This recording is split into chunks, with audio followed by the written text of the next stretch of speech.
Kudapan hari ini adalah tentang misinformasi kesehatan yang beredar di masyarakat. Lalu, bagaimana misinformasi itu mempengaruhi kebijakan kesehatan di Indonesia dan dunia? Mungkinkah kita punya kebijakan pemerintah yang pro-sains? Yuk kita simak diskusinya bersama Profesor Tiki Pangestu. Pengalaman penelitian beliau di dunia medis dan berkarir di WHO sebagai Direktur Kebijakan dan Kerjasama akan memberikan perspektif banyak soal kebijakan publik dan sains tentunya. Yuk kita nikmati kudapan hari ini bersama Profesor Tiki. Di Filipina pada tahun 2019, mereka berpendapat, oh ini vaksinnya berbahaya, menyebabkan autisme. Padahal itu bohong gitu. Tidak ada bukti sama sekali vaksin measles menyebabkan autisme. Tapi oleh karena orang tua dari anak ini terpengaruh oleh misinformasi, liputannya turun sampai 45%. Menurut saya, 30 tahun yang lalu, ini bukan menjadi masalah. Ya, sebelum internet ini menurut saya selalu ada, tetapi tidak diberikan potensi viral. Bukan fenomena baru, tetapi fenomena yang dibuat jauh lebih parah oleh karena adanya internet dan sosmed. Dan juga secara makro kita lihat di Amerika misalnya, ada gerakan yang bukan saja anti vaksin, tetapi anti science.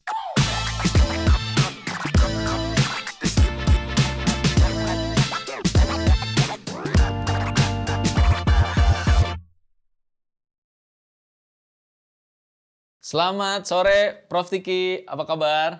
Kabar baik, selamat sore Mas Madin. Sehat-sehat Prof? Ya, sehat. Alhamdulillah. Terima kasih sudah berkenan bergabung bersama kami. Ini sebuah kehormatan bagi saya pribadi untuk bisa mendapatkan kesempatan diskusi sama Prof. Tiki nih. Sebuah kesempatan langka bagi kami terutama Prof. Terima kasih Prof. Sebelumnya. Prof, jadi saya mau langsung saja Prof. Karena Tirto ini punya concern sangat kuat terhadap misinformasi dan miskonsepsi di masyarakat. Saya yakin Prof sudah kadang-kadang suka gemes juga ngelihat informasi yang beredar di grup WA dan segala macam. Jadi langsung saja pertanyaan pertama saya itu sebenarnya Prof. Apa miskonsepsi yang paling sering Prof lihat terkait vaksin Prof? Apa yang di masyarakat tuh yang perlu kita luruskan nih Prof? Yang perlu kita luruskan ialah bahwa vaksin itu berbahaya. Itu miskonsepsi yang paling sering kami lihat, terutama di sosial media. Dan ini terlihat sewaktu pandemi COVID, dan sesudah itu juga menyebar kepada vaksin-vaksin lain, ya, karena mereka melalui misinformasi dan hoax dan berita palsu, kemudian percaya bahwa vaksin itu bukannya mencegah penyakit, tetapi justru berbahaya. Dan ini dampak daripada misinformasi. Jadi berarti masyarakat mereka yang tidak bisa membedakan antara misinformasi dan berita atau kabar yang benar, mereka kan jadi kebingungan. Saya ini mau percaya sama siapa? Saya mau percaya dengan Facebook, dengan TikTok, atau saya mau percaya dengan katakan Kementerian Kesehatan, ya. Jadi dampak daripada sosmed ini melalui internet ialah kebingungan, dan juga walaupun ada yang berpendidikan lebih tinggi, kadang-kadang ada juga ahli-ahli yang membantu menyebarkan misinformasi.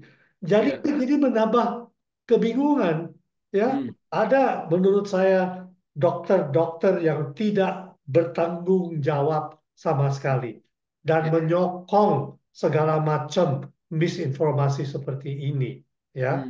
Dan ini berbahaya, berarti bahwa untuk mengatasi masalah ini adalah tantangannya adalah pendidikan dan katakan meningkatkan kesadaran masyarakat umum mengenai proses scientific. Dan Hmm. ini bukan suatu tantangan yang mudah ya Hmm. untuk menjelaskan bagaimana sih vaksin itu diperkembangkan, diuji, dan dipastikan bahwa vaksin tersebut bukan saja aman tetapi efektif ya. Dan untuk menjelaskan ini bukan masalah yang sepele. Itu Hmm. saja. Baik, Prof. Prof, tapi kalau Prof punya analisis nggak atau punya data pendukung atau misalnya Prof mungkin merasakan atmosfernya, dampak dari misinformasi tentang vaksin itu sudah sebesar apa? Apakah ada penurunan angka konsumsi vaksin yang signifikan di Indonesia? Atau memang jangan-jangan ada fenomena lain yang bisa kita support dengan data atau trennya tertentu, Prof? Di berbagai negara di dunia, Hmm. terutama di negara-negara yang apa namanya mereka yang anti vaksin itu Ya. aktif sekali. Katakan liputan daripada vaksinasi itu jelas turun, ya. Oke. Dan Oke. yang apa namanya contoh yang paling jelas adalah di Filipina, ya. Hmm. Di Filipina pada tahun 2019, liputan untuk imunisasi terhadap campak, campak itu measles ya dalam Hmm. bahasa Inggris, Hmm. itu turun sampai serendah 45%. Ya, Hmm. nah itu karena sewaktu apa namanya ada berbagai isu misinformasi, orang tua daripada anak-anak mereka berpendapat, oh ini vaksinnya berbahaya, menyebabkan autisme. Padahal itu bohong itu. Tidak Hmm. ada bukti sama sekali vaksin measles menyebabkan autisme.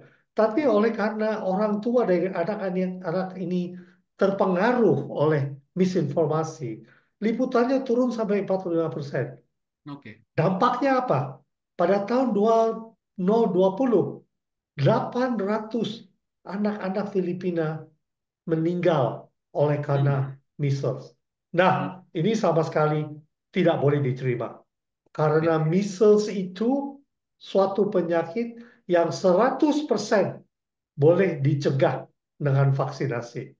800 anak meninggal karena tidak menerima vaksin secara moral itu betul-betul katastrofi ya menurut saya. Itu satu contoh. Dan Ya. sekarang di Amerika Hmm. kasus measles lebih dari 1.000. Jadi itulah masalahnya. Dampaknya sangat serius. Oke, Prof. Kalau menurut Prof. Tiki, ini akar masalahnya apa ya? Apakah karena memang sebenarnya dari zaman dulu orang anti vaksin itu sudah ada, tapi memang nggak ada sosmed yang menyebarkan influence itu, atau sebenarnya ini fenomena baru dan akhirnya sosmed memperburuk itu, atau ini gerakan yang kira-kira menurut Profesor akar masalahnya di mana ya, Prof? Su- Sudah tentu menurut saya Hmm. 30 tahun yang lalu Hmm. ini bukan menjadi masalah ya. Oke. Sebelum internet ini menurut saya selalu ada seperti Mas Madin bilang Hmm. selalu ada tetapi tidak diberikan apa namanya viral potensi viral yang sekarang begitu cepat ya. Satu klik aja bisa disebar langsung tanpa ada fact checking. Jadi Hmm. apa namanya masyarakat umum nggak bisa membedakan ya. Jadi seperti saya katakan menyebabkan kebingungan ya, Ya. bukan fenomena baru tetapi fenomena yang dibuat jauh lebih parah oleh Hmm. karena apa namanya adanya internet dan sosmed. Dan juga secara makro kita lihat di Amerika misalnya ada gerakan yang bukan saja anti vaksin Hmm. tetapi anti sains, anti Oke. ilmu pengetahuan, ya. Jadi Hmm. semua yang berbasis bukti ilmiah ataupun sains itu dipertanyakan sekarang, ya. Segala macam ini nggak rasional, ya. Jadi itu fenomena global ya berarti Prof ya. Artinya bukan fenomena global ya. Ya, dan yang juga penting yang pengamatan saya, fenomena fenomena ini lebih terasa di negara-negara barat. Di Hmm. negara-negara seperti Indonesia, Hmm. Singapura, Thailand, kita masih agak percaya Hmm. kepada pemerintah. Ya, Hmm. kalau di Amerika, di Prancis, di Italia, di Jerman, mereka sangat anti pemerintah. Mereka bilang, oh, ini hak pribadi saya. Jangan Hmm. saya dipaksa menerima vaksin. Ya, Hmm. ini perbedaan besar ya Hmm. antara budaya kita di Asia Ya. yang katakan lebih percaya kepada arahan daripada pemerintah. Kalau Hmm. di negara-negara Barat, oh, lebih kacau lagi.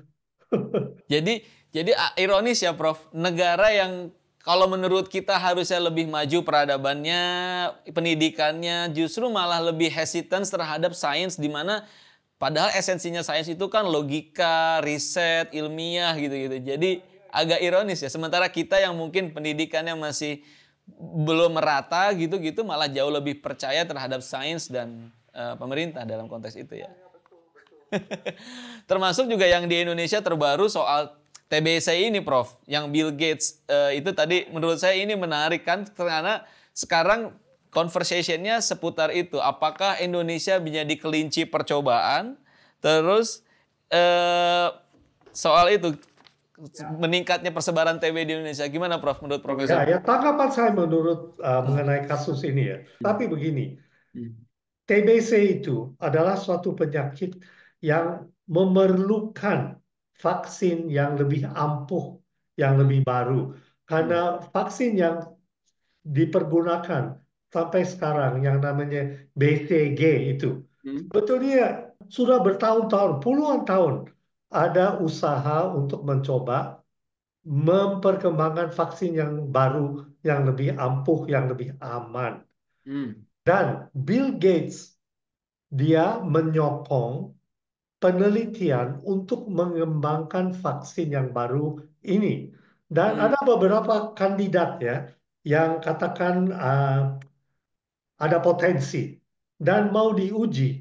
Nah, tetapi sebelum suatu vaksin bisa dikatakan diberikan izin di Indonesia oleh BPOM, ya, diberikan izin untuk dipakai secara meluas, ya. Hmm. Sebelum itu bisa terjadi, kita harus melakukan yang dalam bahasa Inggris namanya clinical trial, uji klinis, ya. Hmm. Dan uji klinis ini dilakukan dengan suatu protokol yang sangat ketat yang menjamin keamanan daripada mereka yang ikut menguji coba vaksin ini, apakah aman, apakah efektif, Hmm. ya. Dan ini bukan kelinci percobaan. Mereka ini membantu perkembangan vaksin. Saya Hmm. yakin bahwa Bill Gates ini menyediakan dana untuk beberapa universitas di Indonesia, saya nggak Ya. tahu detailnya ya, Ya. untuk melakukan uji klinis secara ketat supaya dibuktikan dulu vaksin ini betul-betul aman, betul-betul ampuh, apakah bisa di masa depan menggantikan vaksin BCG. Jadi ini bukan bukan kelinci percobaan, ini bukan guinea pig ya. Hmm. Kita justru berpartisipasi Hmm. dalam usaha Bill Gates untuk mendapatkan vaksin yang lebih aman, lebih efektif terhadap TBC. TBC itu udah mulai jadi masalah lagi loh di Ya. Indonesia, ya. Ya. Jadi apa namanya eh, dari pandangan Bill Gates, kalau saya mau mengembangkan suatu vaksin yang baru, di mana saya akan melakukan eh, apa namanya uji klinis, clinical trial, ya, jangan dilakukan di negara-negara di mana nggak ada masalah dengan TBC. Benar. Nah, itulah sebabnya ditentukan atau diusulkan supaya ini dilakukan di Indonesia karena banyak banyak kasus TBC, ya. Ini kan logis ya, logika. Kalau Ya. ada vaksin baru ya diuji di tempat di mana penyakitnya itu ada. Jangan Hmm. dilakukan di Amerika yang mungkin kasus TBC-nya jauh lebih rendah. Itu Hmm. saja. Menurut saya ini apa namanya sensasional ya, berita sensasional. Ya. Bukan kita dipakai sebagai guinea pig, bukan sama sekali bukan. Ya, ya. Balik lagi ke soal scientific tadi berarti Prof ya. Untuk mendukung ini kan juga ya pasti ada sains di belakangnya gitu. Tidak hanya bisa jadi obrolan politik, ini adalah obrolan saintifik gitu. Lebih baik kita kesampingkan obrolan politiknya dan fokus pada saintifiknya aja. Tapi saya menarik tadi mendengar cerita Prof Tiki soal conversation yang mengenai banyak sekarang fenomena nggak cuma sekedar anti vaksin tapi juga anti sains gitu. Jangan-jangan anti sains itu juga muncul di public policy kita, Prof. Iya, itu masalahnya supaya apa namanya kita kan saya itu peneliti di Hmm. karya saya di masa lalu dan kemudian pindah ke WHO jadi pindah ke bidang lebih berkait dengan kebijakan. Ya, Hmm. jadi apa namanya frustrasi saya.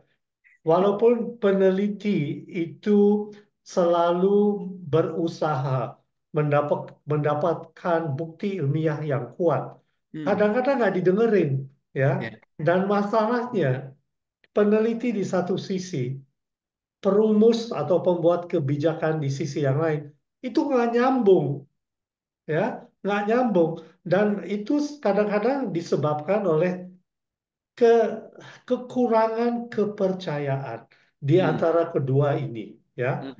Peneliti selalu bilang, oh ini semua orang politik, ya, nggak mau dengerin uh, Hmm. mengenai bukti ilmiah.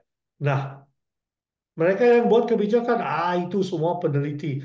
Mereka maunya cuma banyak duit lagi supaya bisa terus melakukan penelitian yang tidak ada relevansinya dengan masalah kesehatan di negara. Nah, ini masalahnya.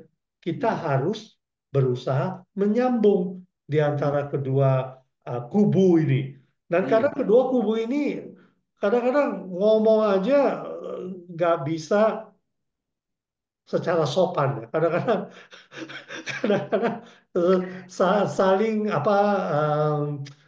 apa sih bahasa Indonesia ya, kadang-kadang menganggap remeh yang lain, Iya. ya. Jadi dialognya tidak bermanfaat gitu.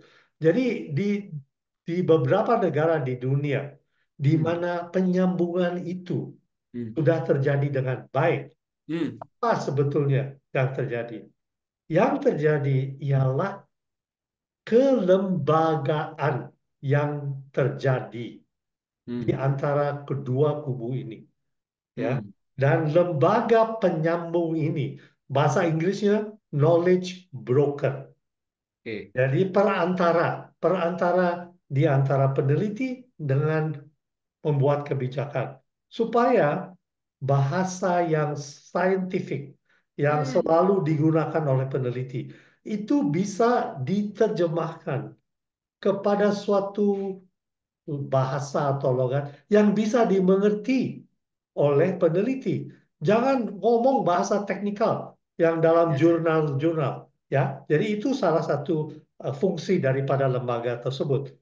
Yang dari sisi kedua, dari segi peneliti, dari segi mereka yang membuat kebijakan, Hmm. mereka bisa menjelaskan kepada peneliti, "Hei, Hmm. Prof, ini masalah yang saya hadapi Hmm. sebagai pembuat kebijakan. Hmm. Bagaimana sih kalian bisa membantu saya membuat Hmm. riset yang relevan untuk masalah saya dan Ya. bisa saya mengerti?" Jadi ini kelembagaan ini terjadi di beberapa negara di dunia, ya, dan ini berfungsi sebagai katakan suatu apa namanya proses, ya, di mana ada dialog secara apa namanya uh, reguler setiap 1 bulan, setiap 2 bulan, dan dialog ini tanpa apa namanya ada masalah eh, siapa yang ngomong, siapa yang mengatakan ini, jadi confidential gitu, ya. Dan yang penting sekali, lembaga ini harus otonom, harus independen dari Kementerian Kesehatan supaya nggak ada apa namanya bias kan, ya. Ya. Jadi ini yang saya lihat terjadi di berbagai negara di mana peneliti dan pembuat kebijakan bisa berusaha untuk menyambung cara mereka berpikir. Menarik, ini knowledge broker ini menurut saya terminologi atau lembaga yang penting sih ya Prof. Menurut saya ini, dan kalau syaratnya adalah independen dan dia mungkin media bisa jadi Prof. Jangan-jangan. Iya, oh iya, dan di beberapa negara, misalnya di Meksiko, di Thailand, dan berbagai negara lain, yang mereka yang katakan berfungsi sebagai knowledge broker ini bukan selalunya peneliti dan bukan selalunya pembuat kebijakan. Justru mereka yang di broker ini yang berpengalaman dalam komunikasi, ya, Yes. dan media, Hmm.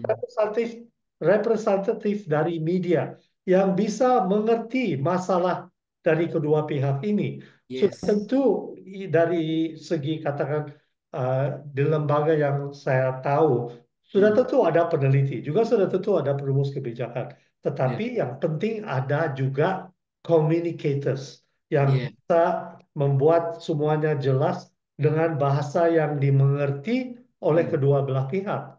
Itu Oke. yang penting. Dan Noted. Nanti kita akan coba Prof. Mudah-mudahan Tirta bisa jadi knowledge broker di Indonesia. Kita akan berusaha upaya. ya, dan saya juga senang sekali di tahun yang lalu di Fakultas Kedokteran di Universitas Indonesia ada satu inisiatif baru yang dipimpin oleh Dr. Muhammad Kurniawan. Namanya ini, dengerin namanya. Ya. Pusat Kebijakan Kesehatan Berbasis Bukti Ilmiah. Ini suatu inisiatif baru, ya. Ya. Ini di Fakultas Kedokteran dari UI, ya. Dan mereka melakukan banyak sekali analisis di bidang kesehatan. Dan sekarang tantangan mereka ialah bagaimana mencapai mereka yang membuat kebijakan. Ini yang masih belum ada, ya. Jadi Noted. itu kita memerlukan dorongan, ya. Siap. Katakan ya, kalau dari Tito bisa mendorong, saya juga udah menulis artikel mendorong seperti ini di Jakarta Post, ya. Saya udah Ya. bilang beberapa kali kita perlu lembaga Boleh. seperti ini di Indonesia. Dan ada satu lagi badan yang sangat penting yang mungkin di masa depan semoga UI di pusat ini bisa bekerjasama dengan mereka. Mas Madin tahu mengenai BKPK, BKPK. Badan Kebijakan, apa sih kayak kesehatan, BKPK itu dikit baru saja. Namanya apa sih? Ya nanti saya cek Prof. BKPK. BKPK. Pembangunan Kesehatan. Ya, Badan Kebijakan Pembangunan Kesehatan. Nah, ini badan yang sangat penting karena di masa yang lalu ini namanya Litbangkes, ya, di bawah di bawah Kementerian Kesehatan. Tetapi di bawah Pak Budi diubah Litbangkes sekarang menjadi BKPK, ya. Dan apa namanya fokusnya berubah dari penelitian biomedis ke kebijakan, ya. Jadi ini mungkin satu badan yang bisa menyambung apa yang dilakukan di FKUI dengan Kementerian Kesehatan, ya. Kita harus undang nih. Nanti saya undang Prof. Ya. Insya Allah nanti saya undang dari Pusat Kebijakannya UI dengan BKPK. Kita undang sekalian ya nanti podcast biar sekalian mereka bisa cerita. Ya, bisa bagus tuh. Satu yang badan yang penting sekali yaitu BRIN, ya. Badan Research dan Inovasi Nasional. Prof, tapi saya mau flashback sedikit. Berdasarkan experience-nya Prof Tiki kan tadi sempat bilang frustrasi saat menghadapi pengambil kebijakan. Mungkin bisa cerita contoh kasusnya Prof, bisa di Indonesia, mungkin di negara lain pada saat Prof jadi di WHO. Frustrasi seperti apa Prof? Dan contoh kasusnya apa? Misalnya profesor mengusulkan A lalu diresponnya dengan cara sepertinya menarik tuh ceritanya. Oke, satu contoh. Dan waktu saya di WHO, saya langsung berinteraksi dengan Kementerian Kesehatan di berbagai negara. Hmm. negara. Dan ada satu kasus di Thailand, ya. Dan ceritanya begini, Hmm.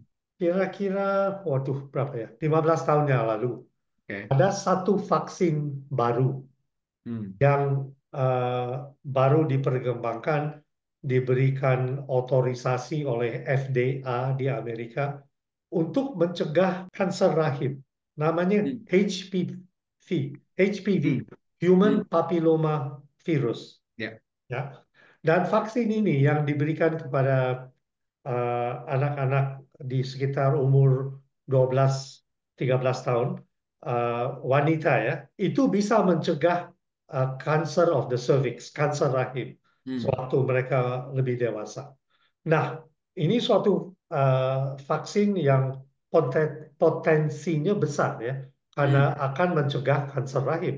Ya. Nah, di Thailand, ketika vaksin itu keluar, ada banyak apa namanya tekanan dari Hmm. NGO, dari pasien-pasien, dari women's groups. Hmm. Oh, pemerintah harus memberikan vaksin ini secara massal kepada semua yang berhak menerima vaksin ini.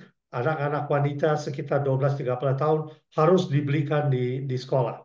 Nah, pemerintah pembuat kebijakan langsung bilang, kami memang tahu bahwa vaksin ini punya potensi besar, tetapi harganya juga begitu tinggi. Karena Hmm. waktu baru dikeluarkan, itu sekitar 200 US dollar. Kemudian pemerintah Thailand, oleh karena mereka mempunyai satu lembaga broker knowledge ini yang saya bilang, mereka Hmm. bilang, oke, knowledge broker, kamu cari evidence-nya, ya. Kamu berikan rekomendasi kepada kami, pada pemerintah, apakah ada justifikasi Hmm. untuk pemerintah mengeluarkan dana yang begitu besar Ya. untuk memberikan vaksin ini secara massal. Jadi lembaga ini di Thailand yang otonom, yang independen, yang langsung melaporkan ke Perdana Menteri, bukan melapor ke Menteri Kesehatan. Hmm. Mereka melakukan sintesis, meringkaskan bukti ilmiah yang ada, dan memberi rekomendasi Hmm. kepada Kementerian Kesehatan Thailand. Rekomendasinya apa? Rekomendasinya ini tidak ada justifikasi untuk memperbelanjakan sekian banyak dana kesehatan untuk Hmm. vaksin yang begitu mahal.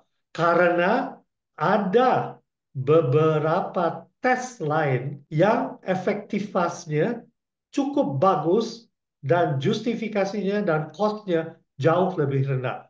Jadi rekomendasi mereka untuk sementara tidak ada justifikasi, tetapi kalau nanti dalam 10 tahun harganya turun, bisa ditinjau kembali. Jadi Hmm. pemerintah menerima rekomendasi itu, dan yang penting untuk pemerintah, sewaktu mereka menjelaskan keputusan ini Ya. kepada rakyat, ada justifikasi.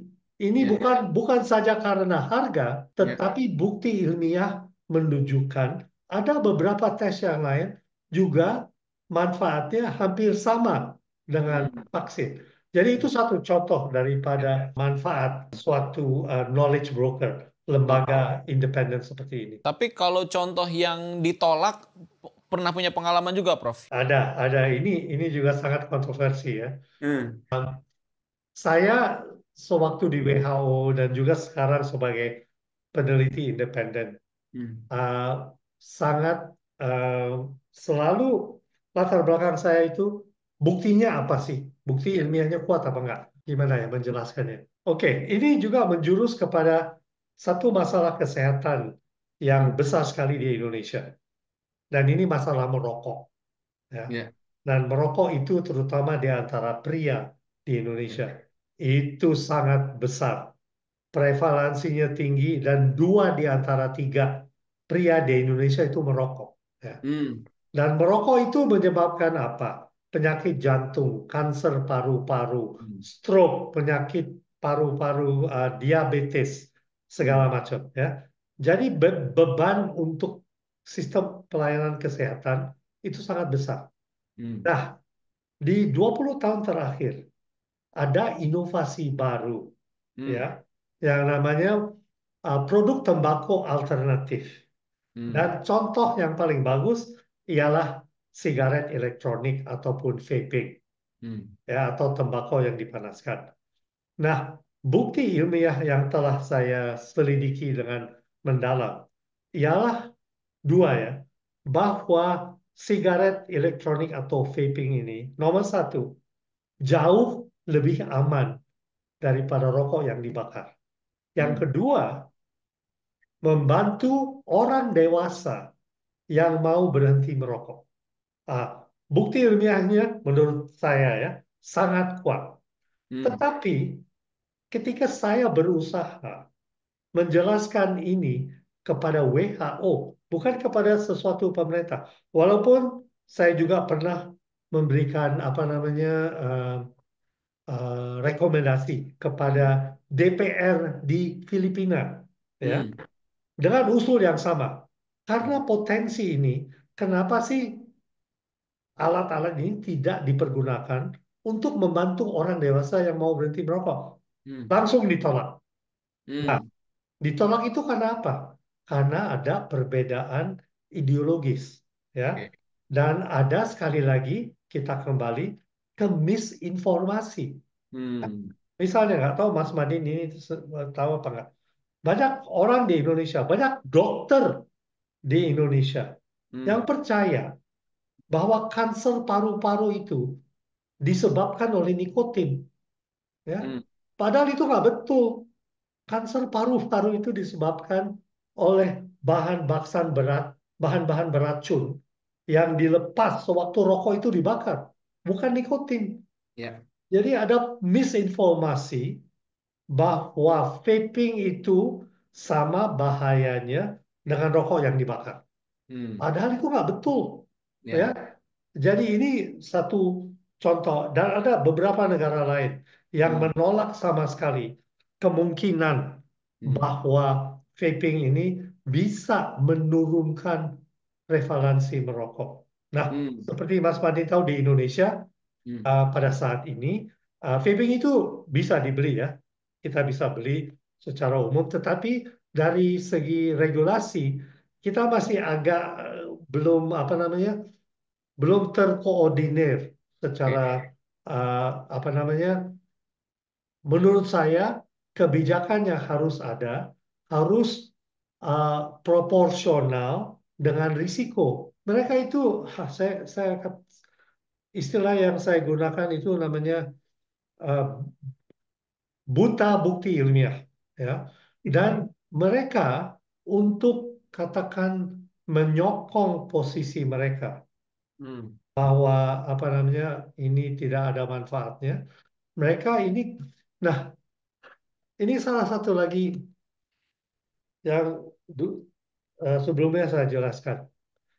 Um, Perbedaan antara apa, meningkatkan kesadaran masyarakat mengenai proses saintifik. Hmm. Proses saintifik itu, oke, Hmm. selalu uncertain, selalu ketidakpastian, selalu ada.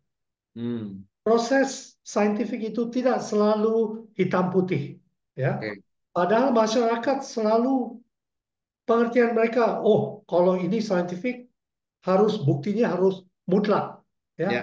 Padahal itu bukan kenyataan proses sains, ya. Hmm. Nah, mereka perumus, pembuat kebijakan memilih Hmm. mengabaikan Hmm. bukti ilmiah yang mencokong potensi daripada vaping, dan justru memilih bukti ilmiah yang mengatakan vaping itu ada bahayanya. Nah, Hmm. jadi dalam bahasa Inggris itu, what they are doing is cherry picking the Cherry picking. evidence. Ya, cherry picking the evidence. Ini masalah besar untuk kita. Ya, Hmm. karena kita bilangnya ini katakan, ya, seperti dua kubu yang Hmm. berargumentasi mengenai agama. Hmm. You cannot argue about religion. Yes. Dalam kedua kubu ini, yang satu kubunya ideologis. Kubu peneliti itu untuk public health, kesehatan umum. Hmm. Menurunkan jumlah orang dewasa yang merokok supaya beban kesehatan masyarakat menurun. Yang Hmm. ini enggak. Kita mau masyarakat yang 100% bebas dari nikotin. Nah, itu kan ideologis. Itu Ya, nggak mungkin. ya, Oh, itu suatu adiksi. Kita nggak bisa. 100% nikotin free itu nggak bisa. ya, Jadi ini argumentasi ideologis dengan argumentasi kesehatan masyarakat. Dan ya. pada saat ini seperti argumentasi mengenai agama. Nggak ada titik temu. Nggak ada titik temu. Dan ini frustrasi saya. Betul-betul. Ya, Ya.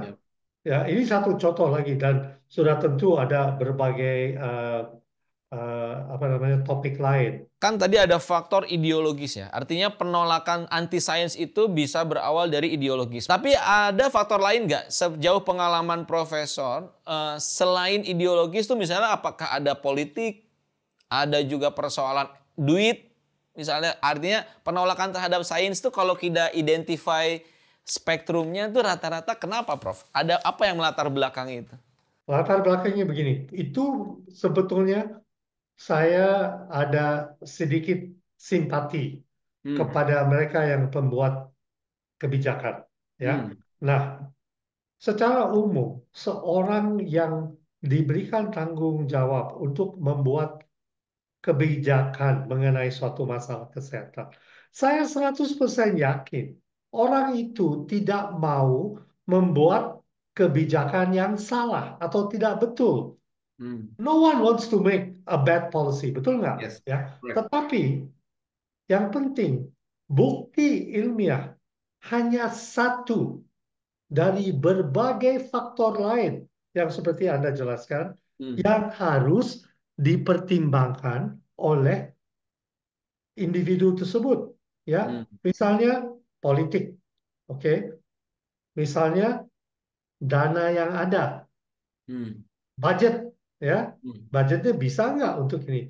Yang Hmm. satu penting lagi, budaya, budaya, Hmm. masalah apa namanya kebiasaan masyarakat Hmm. sehari-hari untuk menerima kebijakan seperti ini. Juga Hmm. pengaruh daripada apa namanya swasta. Jadi bukan saja ideologi ya, tetapi berbagai faktor lain. Jadi saya juga ada simpati sebetulnya ya. Dan Ya. misalnya kalau di eh, Indonesia itu bukan masalah yang besar ya.